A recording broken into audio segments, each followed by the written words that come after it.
I've got a question for you. Are you happy? Are you really happy? Now, some of you are thinking that's an easy question, right? Of course I'm happy. Others of you don't really want to answer the question because you assume it's a trick question. You're either happy or afraid that I'm going to say it's wrong and you're unhappy.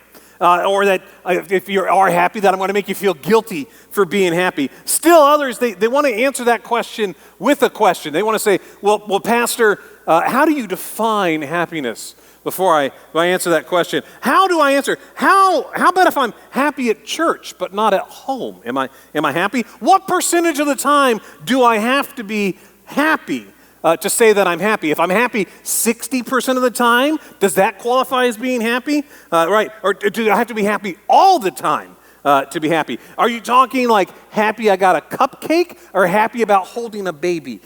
Is it happy I won the lottery, or is it happy that, what level of happiness are you talking about when you say, are you happy, right? Sometimes people think it's a loaded question. Maybe for you, happiness, it seems impossible. You'd like to be happy, you want to be happy, but you're not. And you don't picture that changing anytime soon. You know, as Americans, we've actually declared the pursuit of happiness as a right. The Declaration of Independence says we hold these truths to be self-evident, that all men are created equal, that we are endowed by their Creator with certain unalienable rights, and that among those is life, liberty, and the pursuit of happiness. You know, originally it was written that people were guaranteed the right to happiness, but you can't necessarily guarantee happiness. But the pursuit of happiness. Is happiness a right? Does it one of the things that we deserve to be happy? You know, marketing, it taps in your life. They want you to be happy. They want to create this image of a better life. Companies want you to believe that if you buy their product, then you'll be happy. And they find ways to incorporate joy into their marketing efforts, and it has a profound impact on the way people perceive their brand. It's a concept that's called joy marketing. And it's worked a lot for a lot of big brands. Look at this picture up here. Not that one.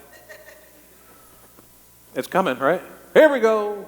There we go. Look at that picture. Now, all of a sudden, I just got really loud in the monitors, and so now I'm too loud. There we go. Look at that. Look at this smile. And what's it say underneath Coca-Cola? The sign it says, "Taste the feeling." I have drank a lot of Coke. I like Coke. I really do. I don't know that drinking Coke has ever made me feel happy. Coke doesn't make you smile. It doesn't make you laugh or be happy. It doesn't give you, it might, maybe if it does make you feel happy, maybe you needed some caffeine. But it doesn't transform you. No, it doesn't, no product can change. That's either low-flying plane or too much bass. No product can change the human heart. And when it comes to happiness and joy, that's really what these products try to sell us. It's a change in you, not the change around you, that makes the difference in happiness. Happiness is not a change in the circumstances. It's a change in you in the circumstances. Now, in his letters to the church in Philippi, which we know as the book of Philippians, Paul talks about what a Christian's attitude should be like in adversity, struggle, problems, and trials. Paul traveled around the Mediterranean Sea, and he included some of those beautiful places. But Paul didn't write the book of Philippians while sitting on a beach in the Greek Isles. He didn't write about joy and happiness while enjoying a vacation. Paul wasn't on a cruise. He wasn't visiting world-class sites. Paul wrote his letter while he was chained to a Roman guard, awaiting trial. Paul was separated from the people he cherished, and he was prevented from doing what he loved the most, planting churches and preaching the gospel. Now, what you expect in those circumstances is sadness, despair, anger, and heartache. Or you would expect Paul to proclaim his innocence and rant against the judicial system. I mean, if anyone deserved to complain, I think Paul definitely had the right to complain. No one would blame Paul for pity or regret, but instead, from a damp, dark dungeon of a prison, Paul writes a letter that the overwhelming theme is joy. And this letter was written to a group of churches that were experiencing the beginning of persecution and attacks. The believers in Philippi were living in extreme poverty. They were ostracized by society. They were under pressure because religious leaders didn't like the message that Jesus was preaching. And the changes that brought about by the gospel put them under extreme pressure. Now here's the reality. Pressure does not create.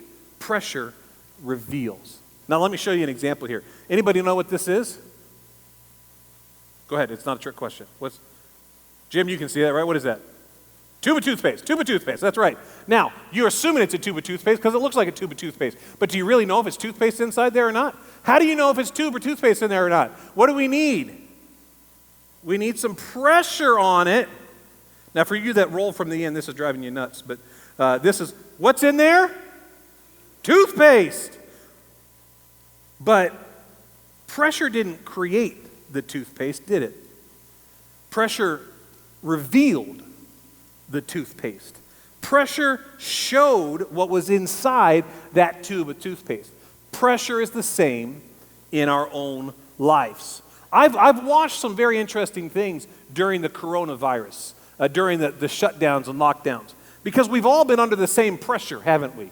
But not everybody's responded the same way. I've watched a lot of churches. Some pastors have responded with creativity and innovation. There's some amazing things going on in different churches around the country. Other pastors have posted angry rants against the government and their rules. Same situation, same pressure, different response. It's pressure revealing what's on the inside. I've watched some marriages and families. Couples were forced to spend a lot of time together, more time than they necessarily normally spent together. Some responded with silly, spontaneous, fun videos, making fun meals and making new memories. Others got angry. There were arguments, fights, accusations, irrational behavior. Same situation, same pressure, different reactions. Again, pressure revealed what was on the inside. For Paul, the pressure of persecution in prison revealed the strength of his faith. But that same pressure had a different effect on the church. Leaders argued and formed opposing groups. The church was not healthy. That's why Paul wrote his book. They had lost their joy. Have you ever had a day, a week, or even a month where you've struggled to have joy? And I'm not talking about a bad day or a flat tire. It's more than just being unhappy. Your joy was gone. Have you ever had one of those times? I have. I've spent a lot of time interacting with other pastors. And a few weeks ago, I talked to several that were under pressure at their church. Church people were being cruel to them. Now, I know it's hard for you to believe, but it does happen that church people were just being mean. Pastors, sometimes they get treated like politicians or public figures that deserve to be attacked. And sometimes people forget that their pastors are people. And for these pastors, it wasn't just a bad day. It was people intentionally trying to cause harm and hurt to them. But in each of the cases, even though they weren't having fun, they definitely weren't happy. They still had joy because their real joy was not in their situation. Their joy is in their calling. It's in the eternity that has been promised to them. The pressure revealed what was inside of them. Because that's one of the things I believe. Pressure isn't always bad. Because pressure can reveal the good things inside of you, but it can also make you aware of the bad things that you thought you had overcome. And it gives us opportunities to grow in ways we never expected to grow. We're going to face pressure in life. I know it and you know it because Jesus predicted it. Actually, Matthew chapter 24, verses 4 through 12, Jesus said, "Watch out that no one deceives you, for many will come in my name claiming I am the Christ and will deceive many. You'll hear of wars and rumors of wars. See to it that you're not alarmed.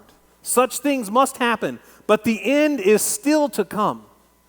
Nations will rise against nations, kingdom against kingdom. There will be families and earthquakes in various places.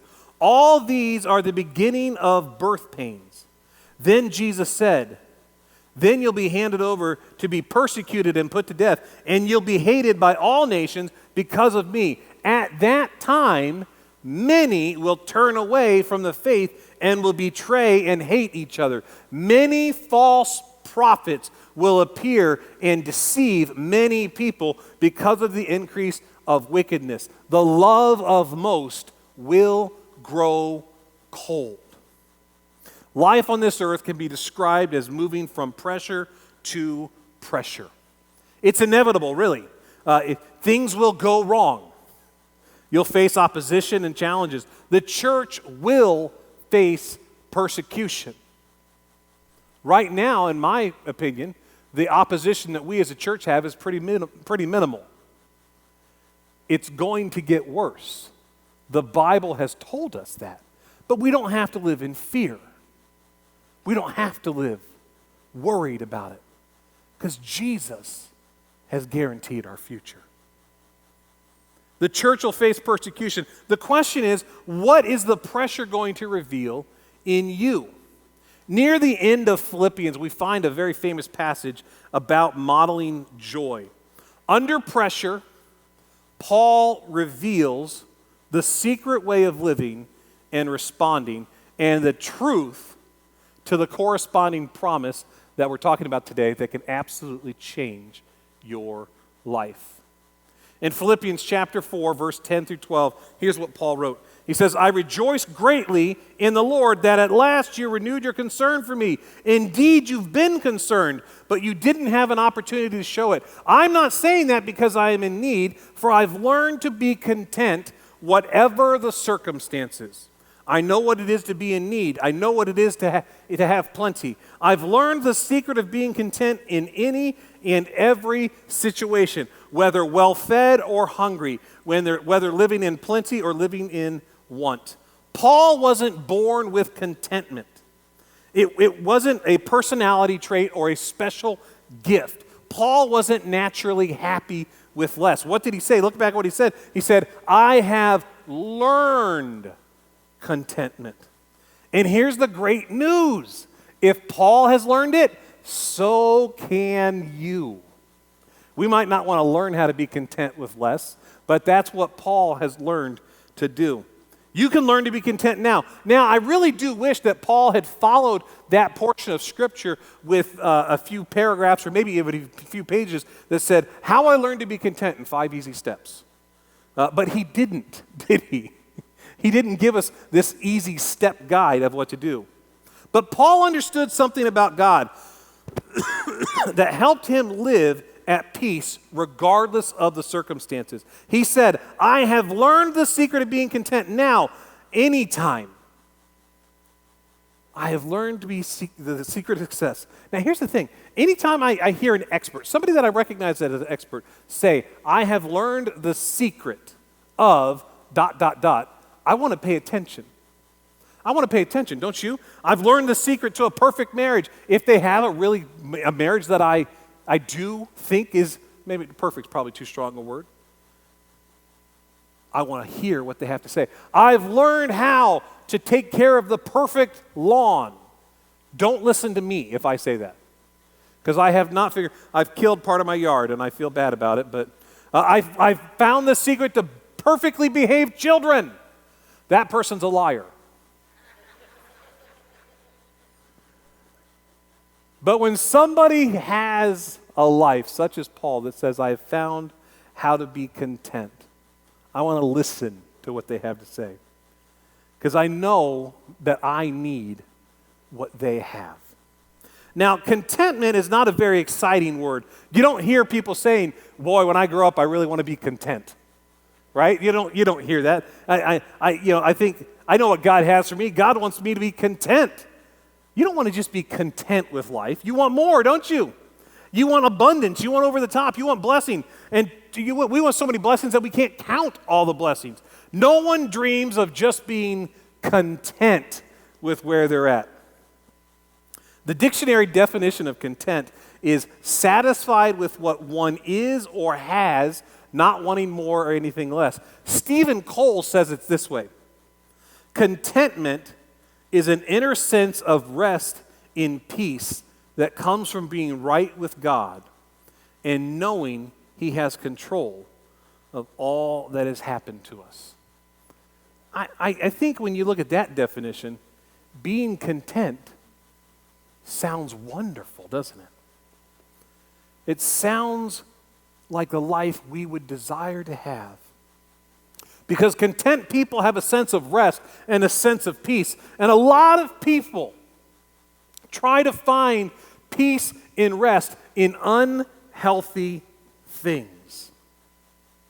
In the season that we're in right now, that we're facing right now as a country, as we're facing as individuals, whether it's in financial instability, whether it's in your job future, whether it's just in the turmoil going around our country, whether it's in the upcoming elections in November, there's a lot of unrest. Even the last 12 to 13 weeks as we've dealt with the coronavirus and we see things of numbers rising, it's easy to get fearful and worried again, and that will fight against our contentment. Contentment is an inner sense of rest and peace that comes from knowing being right with God and knowing that He has control of all that happens to us. We can have that contentment even in the midst of turmoil because we have our faith placed in God. Real joy and lasting peace doesn't come from a frantic pursuit of happiness. Instead, it comes from understanding that whatever happens around you, God is in control. It's not that God causes everything to happen, it's that God is in control.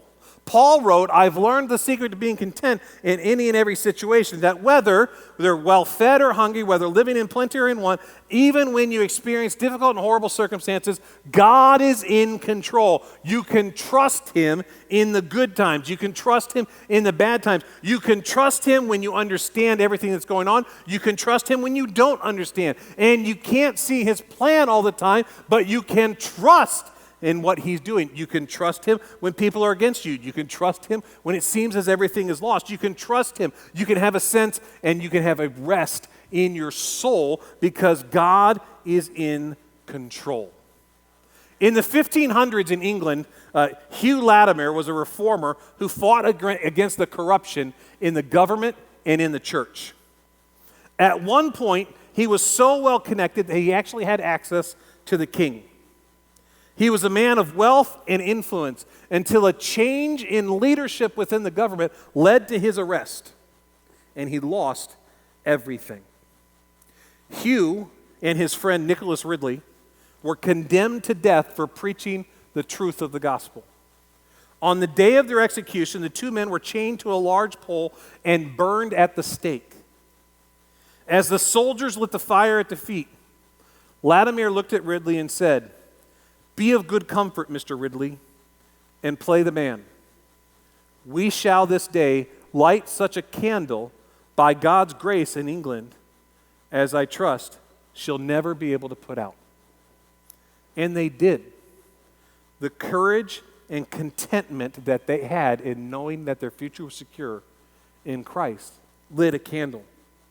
Even in death, they inspired thousands of people to believe. I want that kind of contentment. I want the kind of peace that enables me, even while suffering, to live and die with joy. Paul said, I've learned the secret of being content in any situation, in every situation, whether well-fed or hungry, whether living in plenty or in want. Okay, so you want to know what it is? Here was the secret. It's Philippians 4:13. I can do everything through him who gives me strength. Now, you might have learned it this way. I can do all things through Christ who gives me strength. And it's one of the really misused verses in the Bible, because a lot of times people, they'll grab onto that verse and they'll think that their participation doesn't matter, that they don't have to do anything. So like students sitting in a test, I can do all things through Christ who strengthens me, even though I haven't studied for this test. I can do it. We apply that way. Or opening a business without a business plan. I can do all things through Christ without strengthening me. Or we start taking the verse out of context. And before you know it, we have applied it to all situations where it doesn't really apply. Don't forget where Paul wrote this verse. Paul wrote this sitting in prison. He wrote this sitting in prison. We can't remove the meaning of this verse from the context of the verse. See, some Christians have missed the point of Paul's words because they ignore the context.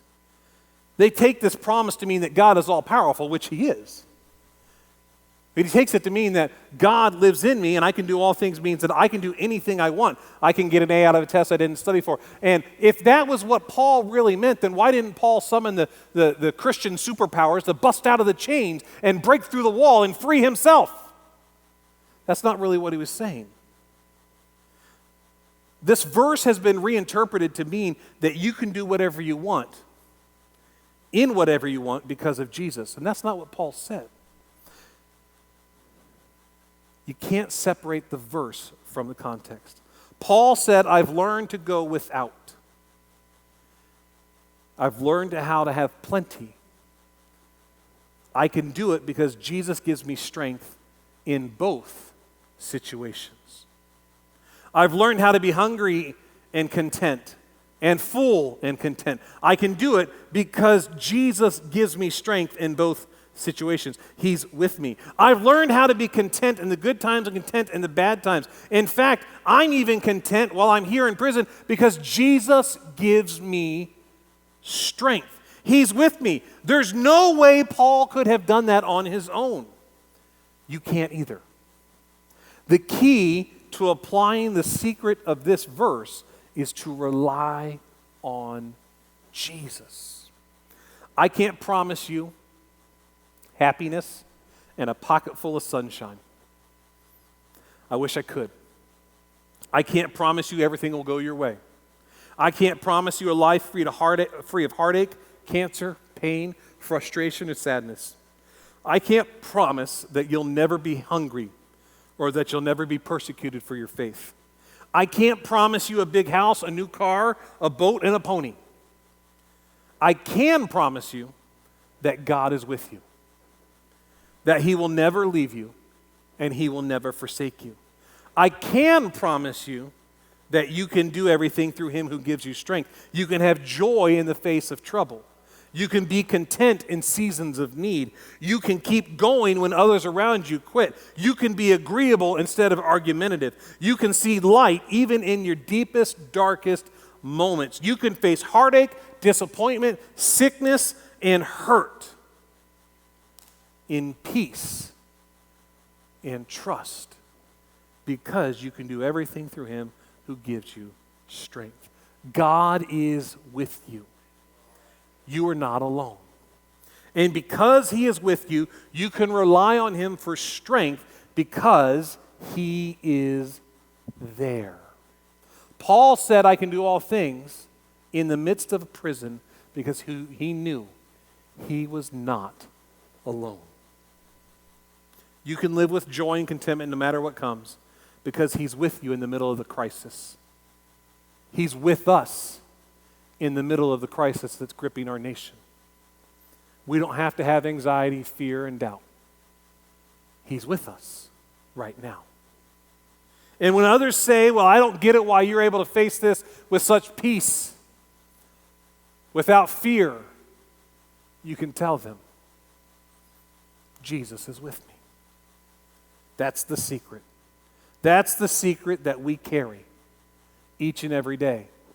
That's the secret to contentment, is recognizing my strength is not my own. My strength comes because Jesus is with me. He gives me strength to endure. He gives me strength to have the right attitude. He gives me strength to smile even when I have to wear a mask. He gives me strength to love people that I could not love on my own. He gives me strength because there's no way I could do this by myself. I thank God that I'm not on my own, because I can't do this on my own. I need him with me. The secret to contentment is leaning and relying on the strength of Jesus. Let me pray with you today. Jesus, today I pray that you would teach us to be content like Paul. That even in the midst of adversity, difficulty, and challenges, that we would lean into you and trust you. That we would allow you to be our strength, our peace, our comfort, our patience. And that we would rejoice even in our suffering because we know you are there. You will never leave us or forsake us. Let us hold on to that promise and let us find strength that surpasses our own understanding and ability, and let us rejoice with you. We thank you. We praise you. In your precious name, amen. Amen.